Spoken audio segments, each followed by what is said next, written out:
안녕하세요. 교육을 시작해 보겠습니다. 오늘 교육할 거는 환기와 환기 장치에 대해서 간단한 기본적인 이론 교육을 할 거고요. 환기가 중요하다는 거는 아마 다 알고 계실 거라고 생각합니다. 환기의 정의는 보시는 바와 같은데 환기라는 게 중요하고 환기 장치가 필요하다는 거에 대해서는 누구나 다 공감을 하실 것 같은데, 여기 보시다시피 지금 환기를 안 하게 되면 뭐 우리가 흔히 알고 있는 아토피나 알레르기성 비염 같은 것도 생길 수가 있고, 그리고 환기가 사람은 호흡을 매일 해야 되기 때문에 호흡을 못하거나 안 좋은 공기를 마시면 그만큼 건강에 악영향을 미치겠죠. 그래서 지금 법적으로는 매 시간 최적의 50%만큼의 외부 공기가 필요하다. 다시 풀어서 설명드리면 2시간에 한 번 정도는 환기를 하셔야 된다, 이렇게 생각을 하시면 될 것 같습니다.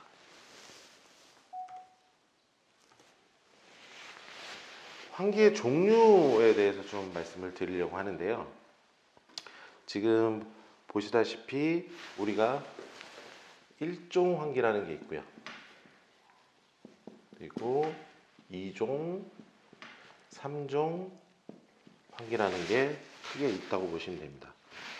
일단 1종 환기라는 거는 우리가 흔히 잘 알고 계시는 전열 교환기를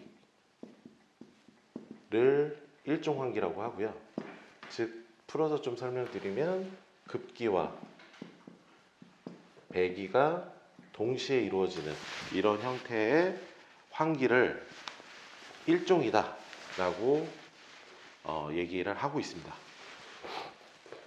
지금 여기 화면에 보시면 기본적인 전열 교환기의 구조를 그려놨는데요. 잠깐 설명을 드린다면, 외부에서 이쪽의 외부라고 생각하시면 되고요. 이쪽이 이제 실내라고 생각하시면 되는데, 외부에서 신선한 공기가 들어오면 OA 쪽으로 들어와서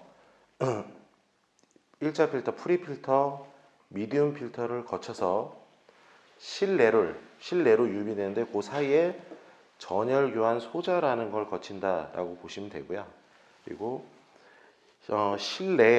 실내에서 오염된 나쁜 공기가 아래 배기 쪽으로 이렇게 거쳐서 가는데, 그때 프리필터라는 1차 필터를 거치게 되고, 이 프리필터의 역할은 실내에서도 어쨌든 공기가 오염이, 물론 뭐 이산화탄소라든지 우리 뭐 VOC라든지 이런 나쁜 공기도 있지만 먼지도 같이 만들어졌을 수 있기 때문에, 그 먼지를 일단 한번 걸러줘서 이 전열 교환 소자를 보호해주는, 얘의 성능을 보장해주는 그런 역할을 하게 됩니다. 그래서 이런 구조를 통해서 전열 교환기가 형성이 되는데, 지금 보시다시피 실내 쪽 SA 쪽에 보통 모터가 하나 들어가고 팬이, 그리고 외기 쪽 EA 쪽에 팬이 이렇게 하나씩 들어간다 라고 보시면 되고, 이 구조가 거의 기본적으로 많이 쓰는 구조인데 조금씩 제조사에 따라서 다른 경우도 있습니다. 그리고 이 전열 교환 소자가 결국은 핵심적인 역할을 하는데, 이 소자의 기본적인 원리는 조금 후에 또 설명을 더 드리겠습니다.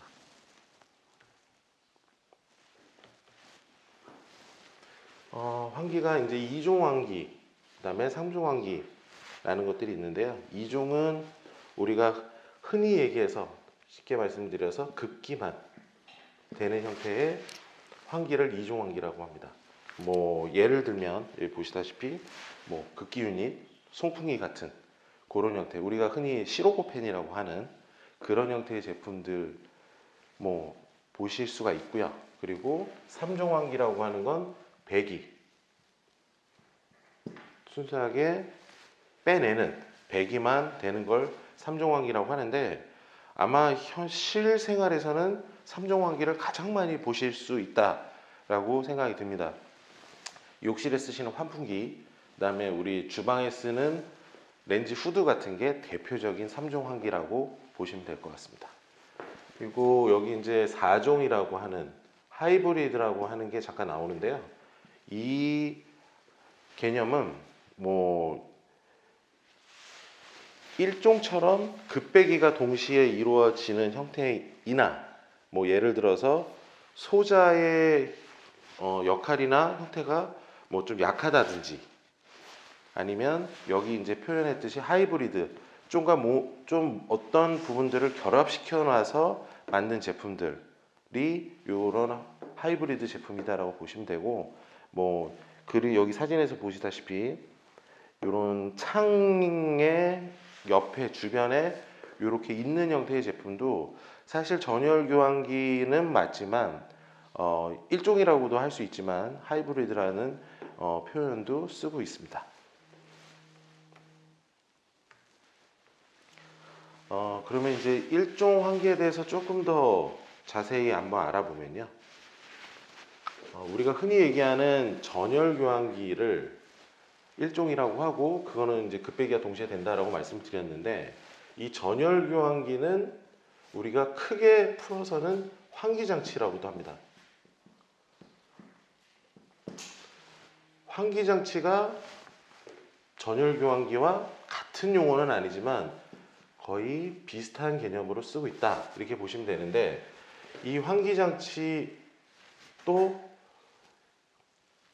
좀 큰 범주라고 전체를 다 포괄하고 있는 게 환기 장치라고 생각을 하시면 될 것 같고 거기에 전열 교환기라는 이 급배기 형태가 되는 제품이 있고 요 전열 교환기라는 용어를 똑같이 비슷하게 쓰고 있는 게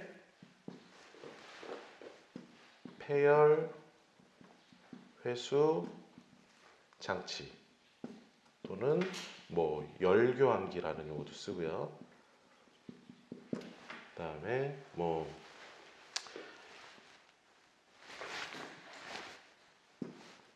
여러 가지들이 더 있는데 대표적인 게 이제 뭐 환기장치 내지는 폐열 회수 환기장치, 뭐 열교환기 이런 식으로 표현한다고 보시면 되고 그러면 이 전열 교환기가 기본적으로 어떤 뜻이길래 이런 용어들을 쓰느냐라고 보신다면 이 전자가 열을 열을 전달해 준다 이런 개념으로 좀 표현이 되어 있다 이렇게 보시면 되고요. 폐열 회수 열을 버려지는 폐열을 회수시켜 준다 이런 개념이 같은 개념이 된다라고 지금 표현을 하는 겁니다. 그래서 그걸 좀 더 디테일하게 풀어드리면 여기 그림에서 보시다시피 외부에서 들어오는 차가운 신선한 공기가 실내로 유입이 되는 과정에서 이 전열 교환기 안에 있는 전열 교환 소자를 거치면서 데워진 신선한 공기가 된다. 무슨 얘기냐? 이 실내에 오염되고 나쁜 공기가 뭐 예를 들어서 겨울철을 예를 들겠습니다. 외부 공기는 0도씨 미만인데 실내는 난방을 하니까 20도씨 이상이 됩니다.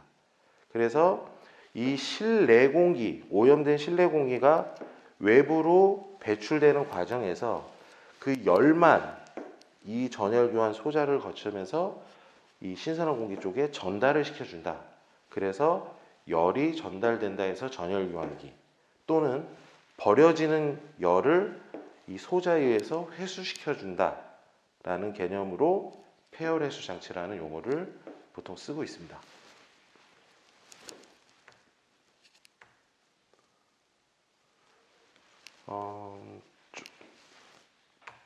소자 얘기가 나왔으니까 소자에 대해서 잠깐 사진을 더 디테일하게 보면 이게 실질적으로 뭐 제조사에 따라서 조금의 형태는 다를 수 있으나 대부분의 제조사들이 쓰고 있는 전열 교환 소자의 실제 사진이고요.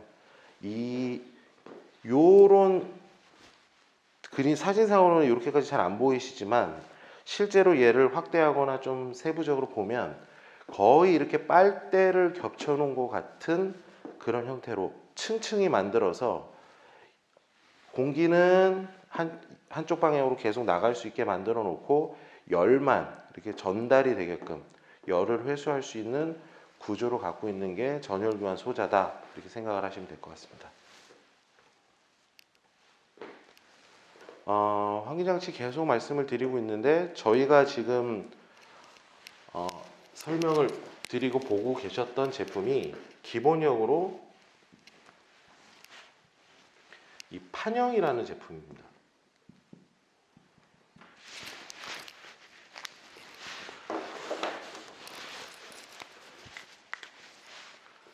자, 아까 사진 그림에서 보셨듯이 실제로 외부에서 이렇게 공기가 들어오고 나간다면 이게 외부입니다. 이 들어오는 거를 보통 저희가 OA라는 표현을 쓰고요. 여기 보시다시피 아웃에어, 그리고 외부로 나가는 애를 EA라는 표현을 씁니다. 여기 보시면 EA, 그리고 또 실내로 이렇게 유입이 돼서 들어오는 애를 SA라는 표현을 쓰고요.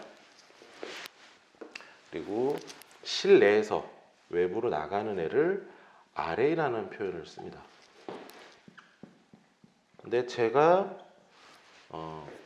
이렇게 그림을 그렸는데 자세히 보시면 OA하고 EA가 이렇게 들어오는데 일직선으로 가지 않고 지금 보시면 크로스돼서 있는 게 자세히 보시면 보일 겁니다. 이 이유는 전열교환 소자를 거쳐서 실내로 유입이 돼야 되기 때문에 이 형태가 사각형이지만 실제로 장비에 거칠할 때는 약간 마름모 내지는 이 방향을 틀어주기 때문에 이 실제로 실내에 유입이 될 때는 이렇게 가게 된다는 거죠.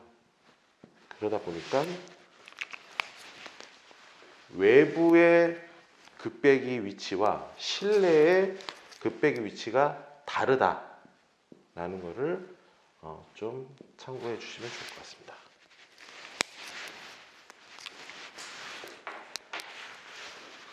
판형에 대해서 잠깐 말씀을 드리다가 지금 요 OA, SIR에 대해서 말씀드렸는데요.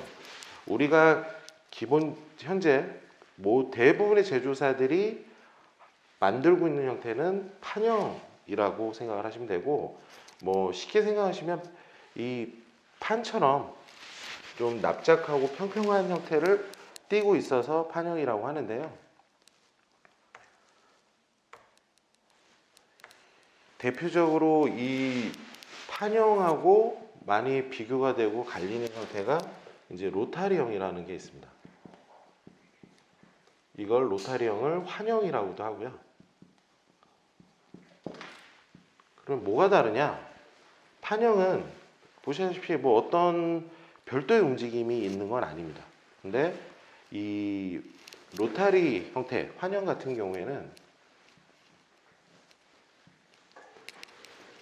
가지고 있는 사각 구조는 비슷하나 이 실제로 요 안에 들어가는 전열 소자의 형태가 보통은 원형의 형태를 띠고 있고, 이 가운데 축을 하나 만들어서 이 모터를 달아줘서 얘를 회전 운동 할 수 있게끔 만든 형태가 로타리 형태입니다.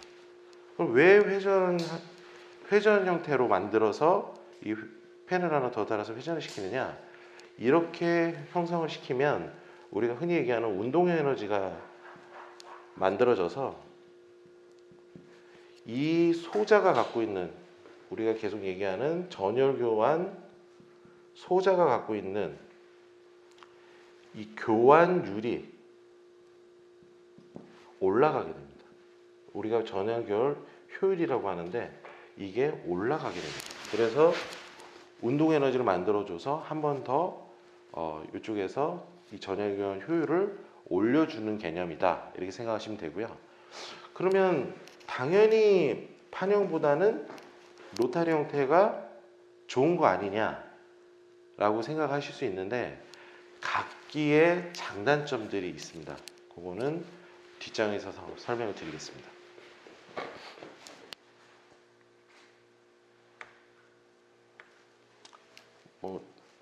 이 자료가 좀 오래전에 만들어진 자료다 보니까 현재는 조금 내용이 안 맞는 것들도 있을 수 있습니다. 일부.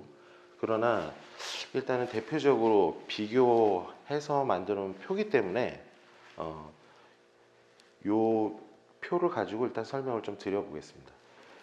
판형, 제가 아까 앞에서 말씀을 드린 설명드린 이 판형이 대부분 지금 국내에서 생산되는 제조사를 만들고 있는 형태인데, 그러면 이 판형이 갖고 있는 장점이 뭐냐? 지금 뭐 이따가 전열교환 효율에 대해서 말씀드리겠지만 로타리 형태보다는 좀 떨어지는 게 사실입니다. 그리고 뭐 결로 현상도 비교적 로타리보다는 높을 수 있고, 뭐 예를 들어서 지금 장점이라고 요 표에서 보는 걸로 봐서는 소음이 좀 로타리 형태보다는 적을 수 있다는 뭐 그 장점 외에는 사실 뭐 크게 장점이 보이지 않는데, 가장 큰 대표적인 장점은 가격이 저렴합니다. 판형 제품은 일단 기본적으로 대량 생산에 좀 유리하고요. 그리고 그러다 보니까 가격이 낮은 편입니다. 그래서 국내 대부분의 제조사들이 이 판형 형태를 만들고 있는 게 현실입니다. 그러면 그렇게 따졌을 때 당연히 그럼 로타리 형태는 대량 생산에는 적합하지가 않고 가격은 높을 수밖에 없는 형태를 띠고 있습니다. 또 한 가지가 아까 말씀드렸던 이 가운데 축을 기준으로 해서 회전 운동을 줘야 되기 때문에 생각보다 이 기술이 쉽지만은 않습니다. 그러다 보니까 이 제품의 완성도라든지 AS 부분 면에서 로타리 형태가 아무래도 좀 불리할 수밖에 없다, 이렇게 생각을 해주시면 되고요. 그리고 저기 잠깐 이제 누기율이라는 게 나와 있는데 이거는 전열 교환기가 갖고 있는 기본적인 특성이라고 보시면 되는데요. 이 외부 공기가 실내로 유입되고 내부 공기가 실외로 배출되는 과정에서 이 전열 교환 소자에서 급배기가 만날 수밖에 없는 구조를 모든 전열 교환기는 갖고 있습니다. 그러면 이 만나는 과정에서 급배기가 만나는 과정에서 누기, 이 바람이 일부 급기와 배기가 좀 섞일 수 있는 가능성을 갖고 있는 게 이 전열 교환 기의 특징이거든요. 그러다 보니까 이 누기가 얼만큼 발생을 하느냐도 사실은 좀 중요한 부분인데 이 아무래도 소비자들이나 이런 분들은 조금 모르실 수 있는 얘기일 수도 있습니다. 근데 어쨌든 요 구조상 이 판형 형태는 대부분 직선으로 돼 있고 구조가 비교적 간단하기 때문에 누기율이 좀 적은 편입니다.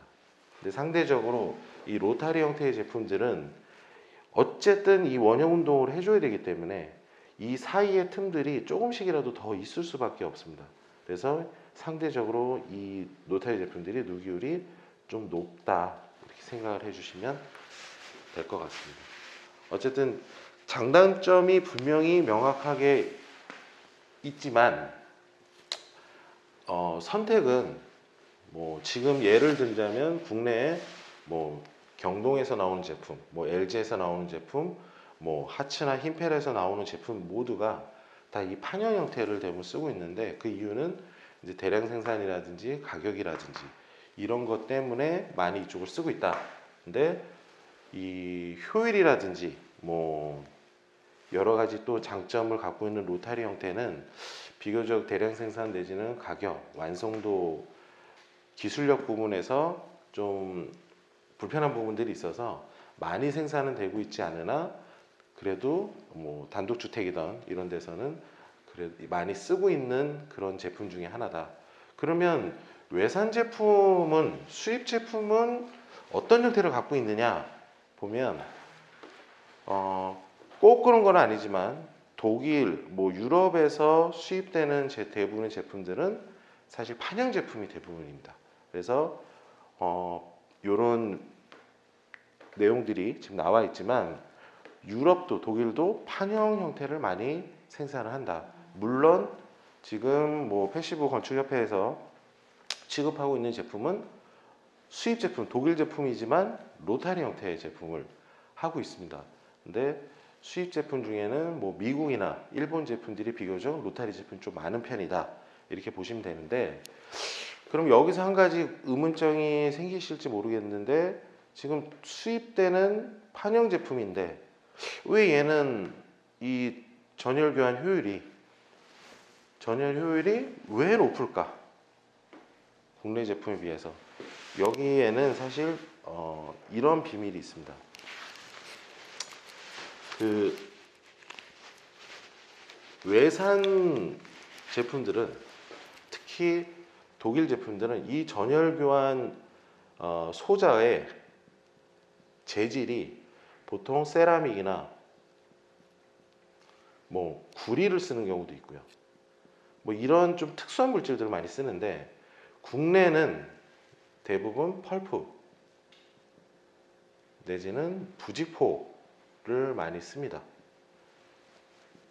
이러다 보니까 국내 소자는 사실 비교적 좀 저렴하고 대량 생산에도 용이하지만, 우리가 흔히 얘기하는 전열 교환 효율은 상대적으로 좀 많이 떨어질 수밖에 없는 형태를 갖고 있는데, 유럽은 이 전열 교환 효율을 이런 전열 교환 소자의 재질 자체를 뭐 열 전도율이 좋은 세라믹이나 구리나 뭐 이런 재질들로 해주다 보니까 효율은 사실 수입 제품들이 올라갈 수밖에 없다. 좋을 수밖에 없다. 그러면 왜 국내 제품들은 이렇게 펄프나 부직포만 쓸까?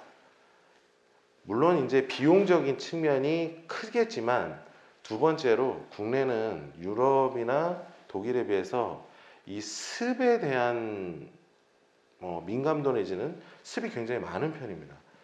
조금 뒤에 또 설명을 한번 드리겠지만, 국내 제품들은 대부분 물 배출 구멍이라는 게 없습니다. 무슨 얘기냐? 에어컨처럼 전열 교환기도 우리가 결로 현상이 일어나듯이 물이 많이 생겨서 배출을 해줘야 되는 상황이 생길 수 있습니다. 근데 국내 제품들은 그 물 배출을 보통 그렇게까지 많이 생기지 않다라고 판단하고, 또 펄프나 부직포 같은 소자나 우리 필터에서 어느 정도는 또 그걸 보정을 해주기 때문에 물 배출 구멍을 만들지 않습니다. 근데 외산 제품, 수입되는 제품들은 대부분 물 배출 구멍이 있다라고 보시면 되고, 그리고 국내에 로타리 제품 중에서도 물 배출 구멍이 있는 제품들이 있습니다.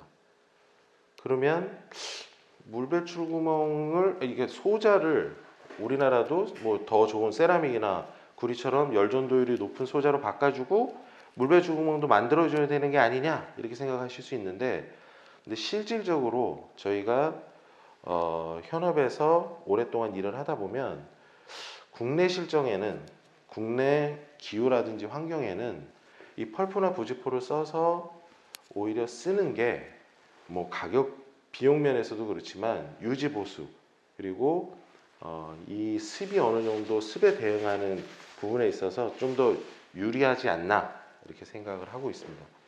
뒤에 가서 이 습과 관련된 얘기는 조금 더 해드리겠습니다.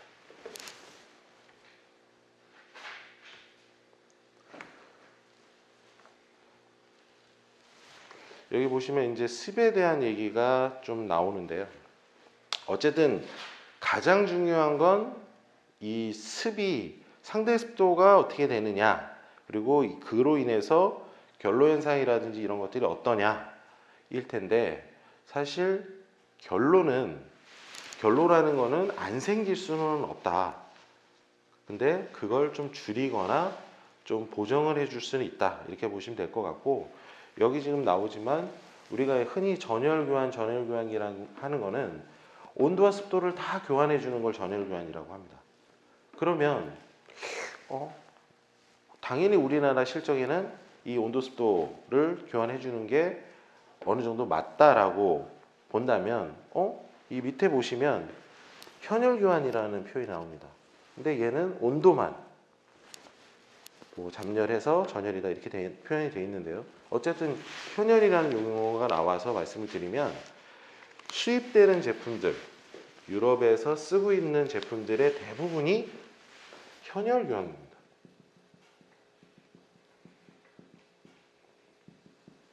국내처럼 굳이 온습도를 교환 안 해줘도 되는 기후라든지 여건이기 때문에 현열 교환을 많이 쓴다는 거죠. 그래서 습에 대해서 민감도가 국내보다는 훨씬 덜하다. 그리고 국내처럼 이제 뭐 사계절을 띈다든지 뭐 여름에 많이 습하다든지 이런 기후가 또 아니기 때문에 그런 여건에 맞춰서 지금 쓰고 있다라고 보시면 될 것 같습니다.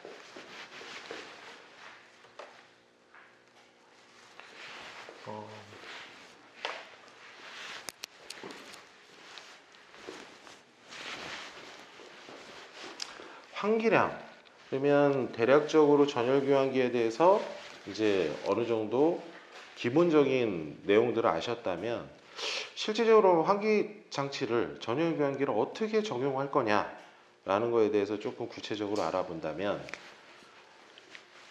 일단 이 환기 장치의 적용은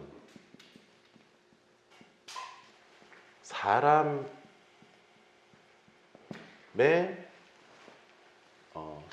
따라서 결국 결정이 된다. 이렇게 보시면 될 것 같습니다. 무슨 얘기냐? 우리 주택, 가정에서 환기 장치를 적용할 때는 크게 두 가지 기준으로 판단해서 적용을 하는데 첫 번째가 인원, 사람 수에 따라서 판단을 한다는 겁니다. 더 자세히 풀어드리면 한 명 1인당 30cmh라는 풍량을 적용해서 환기장치를 적용하고 선정해 준다. 그러면 여기서 CMH라는 게 나왔으니까 잠깐 설명드리고 가면요. 얘는 풍량의 단위인데 이 앞에 나와 있는 C라는 게 쉽게 말씀드리면 환기 횟수 내지는 환기량입니다. 그리고 M이라는 거는 최적을 얘기해 주고요. H는 시간. 즉, 그 해당되는 공간의 최적을 기준으로 해서 그 최적의 시간당 환기량을 우리가 풀어서 CMH라고 한다는 겁니다. 그러면 대략적으로 인원에 대해서는 주택이 이렇게 하는 것을 봤고 그러면 두 가지 방법이 있다고 말씀을 드렸는데요. 이 판단하는 두 가지 방법 중에 다른 한 가지는 면적에 따라서 이 적용을 한다는 겁니다. 그럼 면적을 어떻게 보고 적용을 할 거냐? 제가 아까 말씀드렸던 이런 CMH라는 풍량 기준이 있기 때문에 여기에 맞춰서 이제 판단을 하면 됩니다. 가령 우리가 30평형대의 아파트에 살고 있다고 한다면 우리 집에 우리는 가족이 4명이니까 그러면 4인이면 30씩 곱해서 120을 적용할 수도 있고 5인이면 150을 적용할 수도 있습니다. 근데 아파트를 지을 때 여기에 몇 분이 사시라고 정해놓고 짓지는 않기 때문에 이 기준만 갖고는 이 환기량을 정해주기가 어렵다는 거죠. 그래서 이 면적을 대략 아파트나 이런 공동주택에서 따지게 되는데 그러면 아까 보셨던 환기 횟수는 여기서 잠깐 설명을 드리면 주택은 법적으로 지금 기준으로 만들어 놓은 게 시간당 0.5회입니다. 시간당 0.5회예요. 그러면 환기 횟수랑 환기량이랑 시간은 지금 다 나왔네요. 그리고 여기에 최적만 곱해주면 우리가 이 기준을 구할 수 있으니까 최적을 구해주면 30평이니까 3.3을 곱해주고요. 그러면 메다 제곱이 나왔죠. 바닥 면적.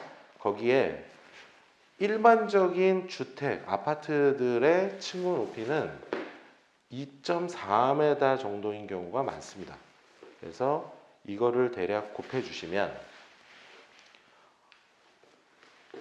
대략 얼마 정도 나오죠?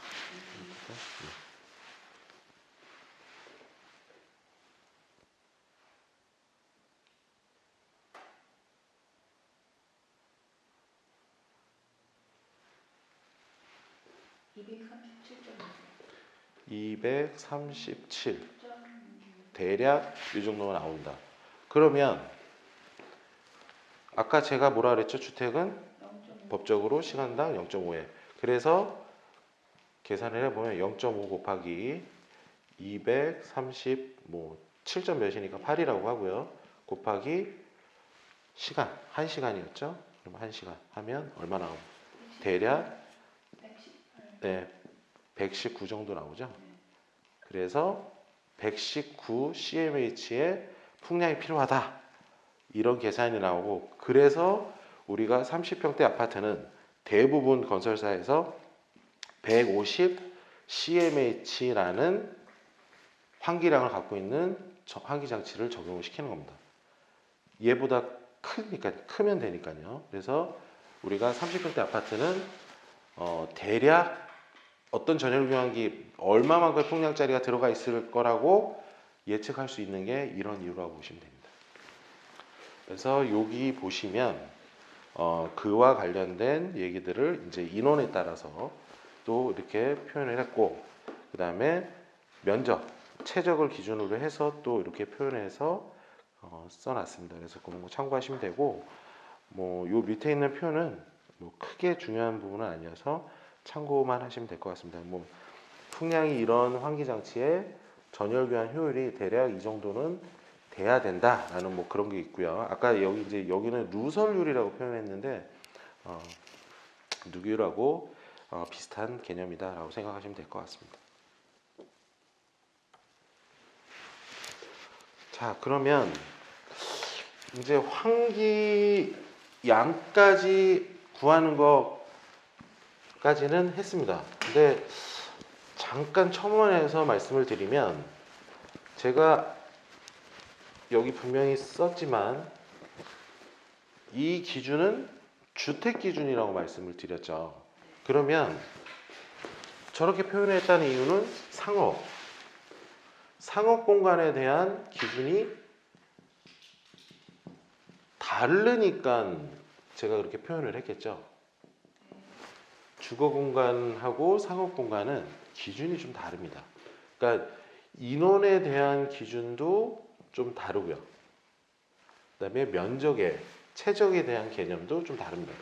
간단하게만 좀 설명을 드리면, 인원을 기본적으로 우리가 30cmh라고 한다고 했는데 상업 공간은 세부적으로 좀 많이 나눠져 있습니다. 그래서 뭐 예를 들어서 의료라든지 뭐 우리가 흔히 얘기하는 뭐 어린이와 관련된, 그다음에 아니면 또 요양시설과 관련된 이런 공간들은 보통 36까지 봅니다.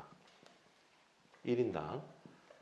그리고 뭐 우리가 다중이용 시설 중에 뭐 가장 낮게 보는 건 29도 보거든요. 그러면 이게 적용하는 수치가 좀 달라지죠. 그래서 무조건 주택처럼 30이다라고 이렇게 보지는 않는다라는 게 일단 첫 번째 다르고요. 그 다음에 두 번째는 이게 아까 제가 말씀드렸듯이 최적이나 면적을 기준으로 하는 건 동일한데 이 개념이 조금 달라집니다. 뭐 어떻게 달라지냐? 주택은 환기 횟수를 보통 0.5회 한다고 했는데 상업 공간은 대부분 뭐 차이가 있을 수 있습니다. 근데 대부분 2회 정도랍니다. 2회. 보면 주택에 비해서 4배가 커지죠. 그래서 2회 정도를 한다라는 게 대표적으로 좀 다릅니다. 그래서 이 상업 공간에 대한 건 뭐 여기에 잘 제가 표나 자료에는 크게 만들어 놓지는 않았는데, 요게 필요하신 혹시나 그런 내용을 궁금해 하시면 다음에 그거는 표를 한번 또 보여드리면서 설명을 또 한번 드리도록 하겠습니다. 어쨌든 인원에 대한 걸 기본적으로 30이라는 수치를 주택에서 적용을 했는데 상업에서는 그렇지 않기 때문에 뭐 최대 그냥 36을 해서 보는 경우도 있고, 그리고 면적 기준도 최적 기준도 우리가 0.5회 주택에서 하던 것처럼이 아니라 2회 정도는, 물론 이것도 이 어떤 그 설치가 돼야 되는 그 공간이 어떻게 활용되느냐에 따라서 2회가 아니라 그 이상도 될 수 있습니다. 그러니까 그거는 좀 구체적으로 표를 보시든지 하시면서 적용을 해야 된다, 이렇게 설명을 좀 드리겠습니다. 그리고 그러면 이렇게 환기 장치에 대해서 어떤 거를 풍량이라든지 이런 거를 봤으니까, 그러면 어떻게 이 환기 장치를 설계를 하고 대략 배치를 하느냐, 이런 내용에 대해서 보자면, 지금 도면에 잘 표현이 되어 있는데요. 대략 요 그림이 지금 가려져 갖고 보이시는 않을 텐데, 요 지금 이 녹색으로 되어 있는 게 이제 장비를 뜻하고 있는데요. 이 장비가 지금 설치되는 공간은 보일러실, 창고 공간입니다. 우리가 장비를 어쨌든 집의 장비 위치가 정해져야 그 다음에 기타 다른 부속들이, 부자재들이 배치를 할 수 있기 때문에, 일단 기본적으로 먼저 설계를 하거나 그다음에 이 배치를 할 때 가장 중요한 건 장비의 위치다. 그래서 전열교환기 장비 위치는 대부분 어디 위주로 많이 하느냐, 일단 가장 권장을 많이 하는 게 뭐 창고, 그 다음에 보일러실, 그 다음에 다용도실, 이런 공간에 대부분 많이 좀 위치를 잡으시는 게 좋다라고 권해드리고, 그리고 실제로 그렇게 적용을 많이 합니다.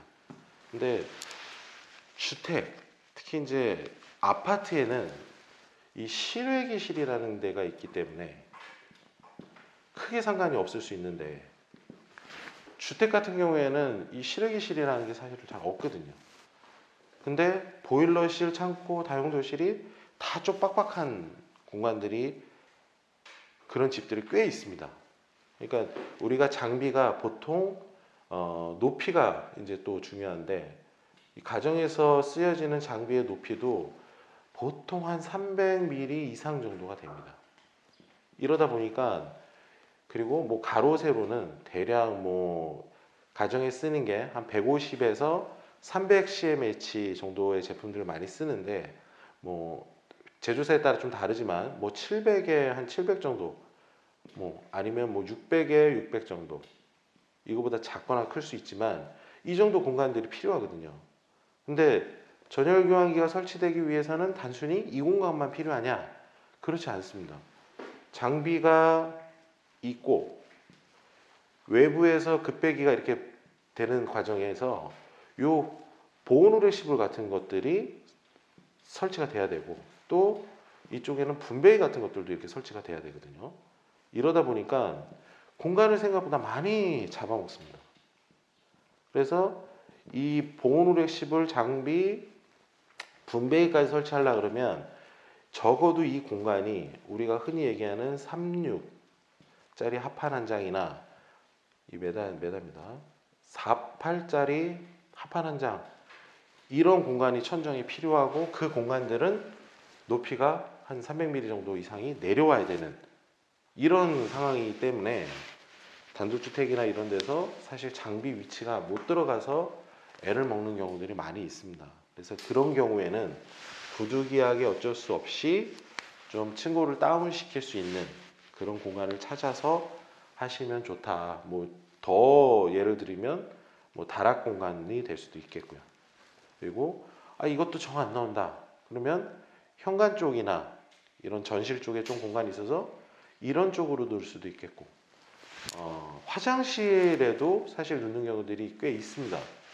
물론 일부 제조사에서는 화장실에 놓으면 습이 많기 때문에 안 좋지 않냐, 그래서 놓지 마라 라고 하는 제조사도 있긴 한데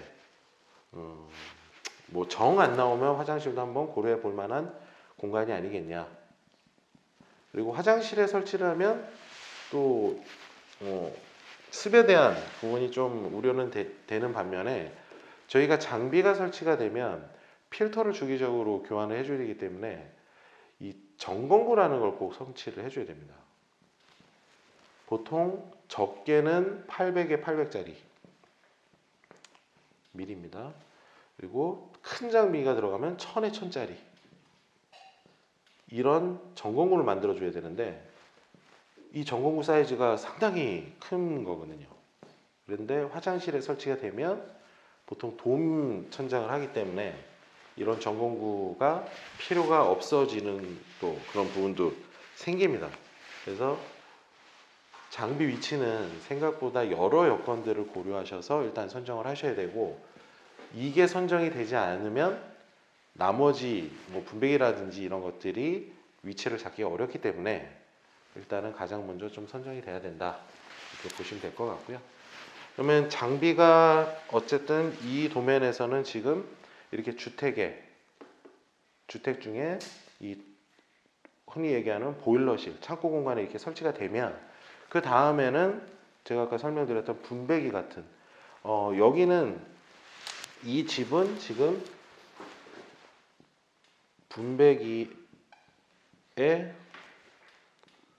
크리노스라는 그런 자재를 써서 지금 배관을 형성하는 그런 집이라고 보시면 됩니다. 우리가 그 스파이럴 덕트라고 해서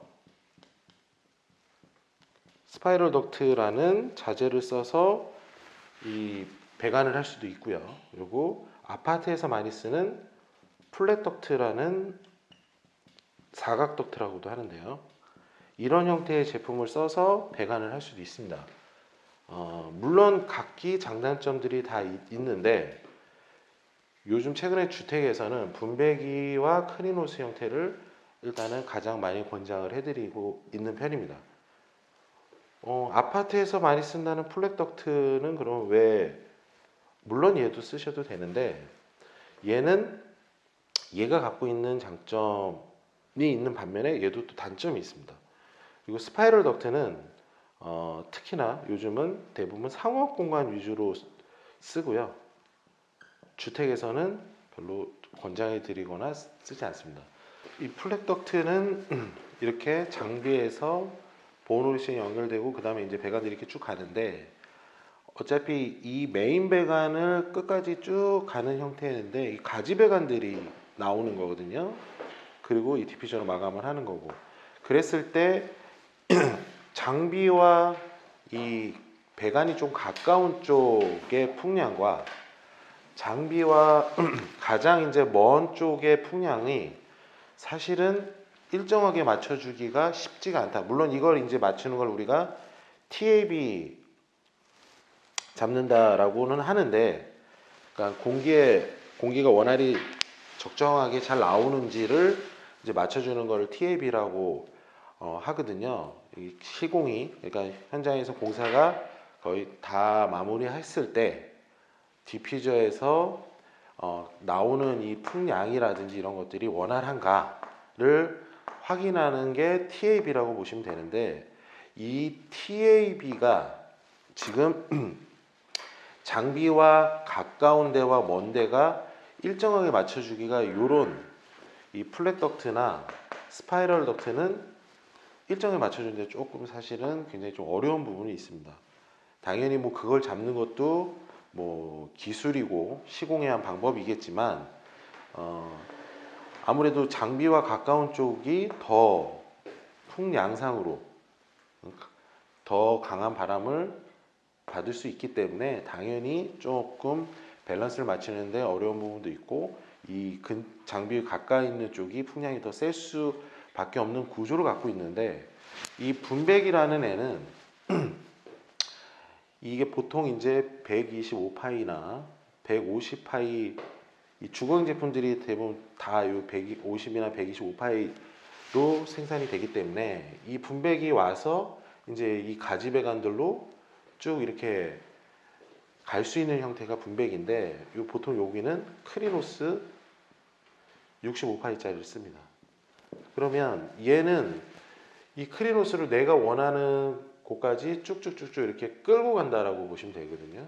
그래서 뭐 가까운 쪽도 있고 먼 데도 있고, 이 가운데 있는 애들이 아무래도 풍량이 좀 잘 나오기 때문에 이 가운데 있는 애들을 가장 멀리까지 가져가서 디퓨저를 이렇게 마감해주는 이런 형태가 이 크리노스와 분배기 형태인데, 이 애들의 장점은 이 가까이 풍량이 좀 덜 나오는 애는 가까운 애들로 잡아주고, 이 멀리 풍량을 좀 많이 끌고 가야 되는 거리가 먼 애들은 이 가운데 풍량이 잘 나오는 애들로 잡아주기 때문에 이 디퓨저에서 나오는 풍량을 어느 정도 일정하게 원활하게 좀 맞출 수 있는 그런 장점이 있습니다. 그러다 보니까 최근에는 이 주택에서 분배기와 크리노스를 써서 시공하는 형태를 좀 가장 좀 많이 하고 있는 현 상황이다, 이렇게 보시면 되고요.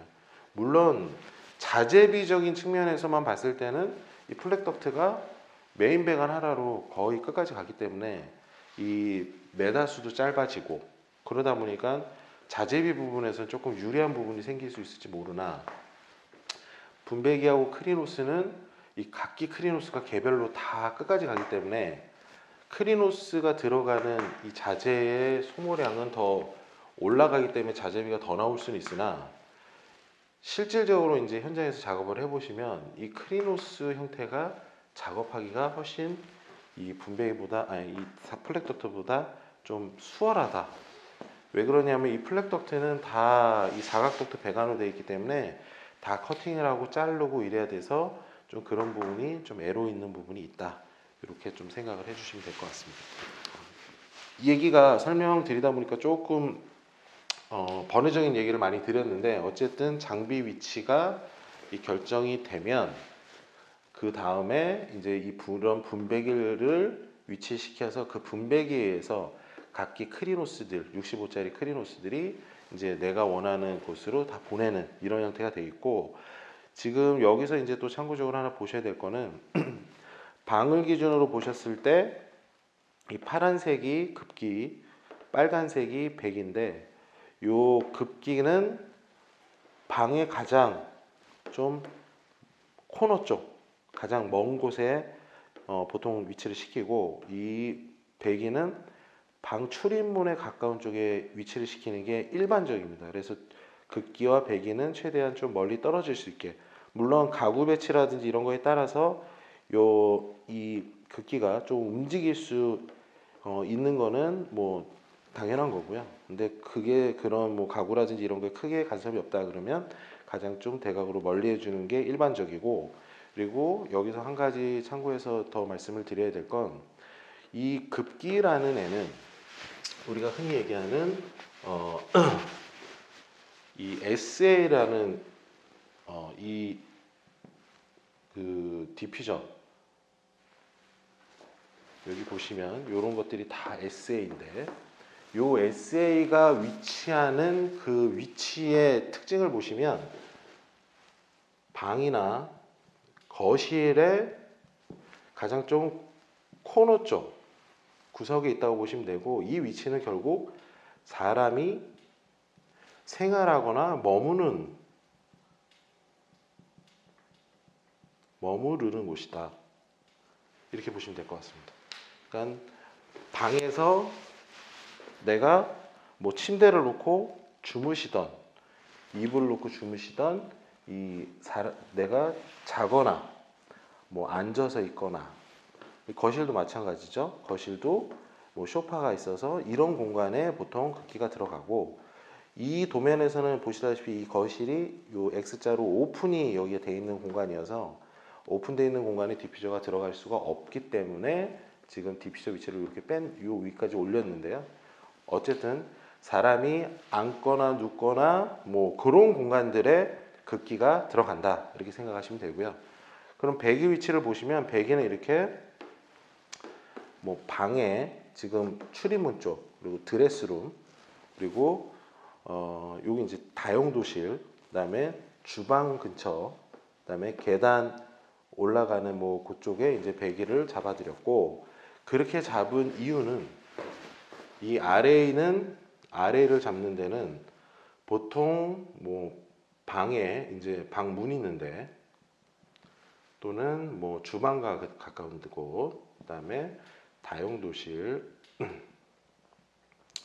그다음에 드레스룸 이런 곳에 배치를 하고 이 공간들은 보통 이동 동선 내지는 오염된 공기가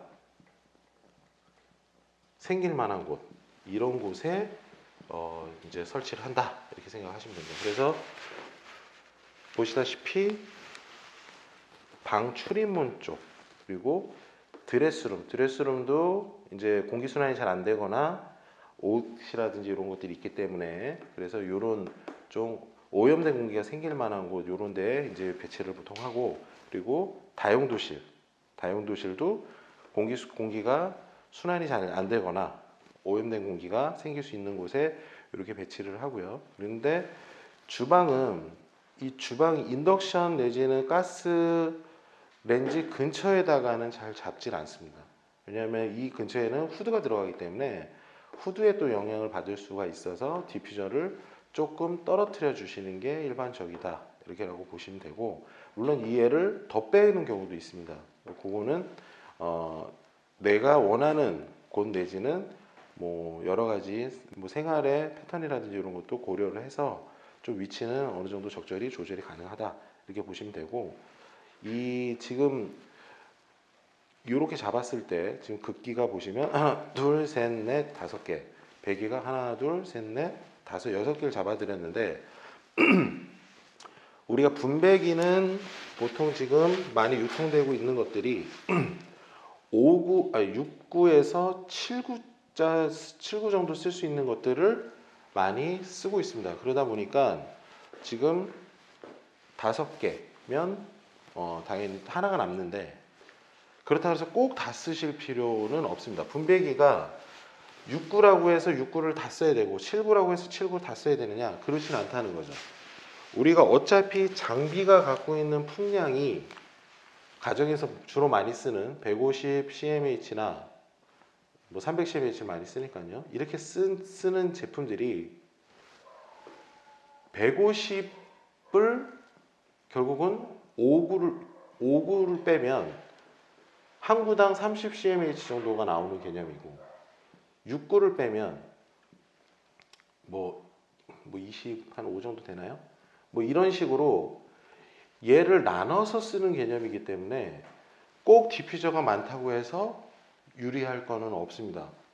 물론 각 실들이 있어서 꼭 놓아야 된다면 당연히 그 실에는 들어가는 게 맞지만 뭐 남으니까 디퓨저 개수가 남으니까 더 넣어줘야 된다 이렇게 꼭 생각하실 필요가 없고 이 도면에서도 사실 뭐 한 개 정도를 배기를 빼셔도 뭐 크게 문제는 안 될 수 있겠죠. 근데 보통 공기가 특히 여름에 더 그럴 수 있는데 물론 겨울에도 그럴 수 있습니다. 난방 하시니까 이게 상승해서 자꾸 계단을 타고 위로 올라가거나 여기 집 같은 경우에는 거실에도 오픈되어 있어서 물론 2층에도 환기 장치를 여기는 하셨지만 어쨌든 이런 걸로 봤을 때는 제가 볼 때는 요 배기를 계단 쪽에 하나 잡아주는 게 좀 좋지 않겠나라고 봐서 요 계단 앞에 잡아줬는데 이 수량은 사실 어느 정도 현장 여건이나 뭐 고객의 건축주의 성향에 따라서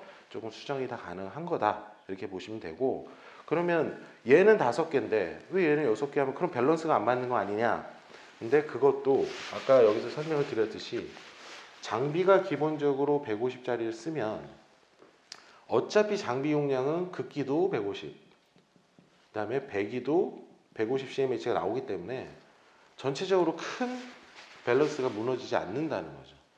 이게 뭐 물론 우리가 이제 장비를 좀 설정값을 달리해서 급배기의 풍량값을 조금 바꿀 수도 있습니다. 근데 어쨌든 그거는 이제 좀 전문적인 얘기고요. 근데 그렇지 않은 일반적인 경우에는 그냥 급배기가 전체 풍량이 나오기 때문에 이거를 좀 나눠서 한다고 해서 숫자가 급기는 5개고 배기는 6개라고 해서 밸런스상으로 크게 무너지지 않는다. 이렇게 봐주시면 될 것 같습니다.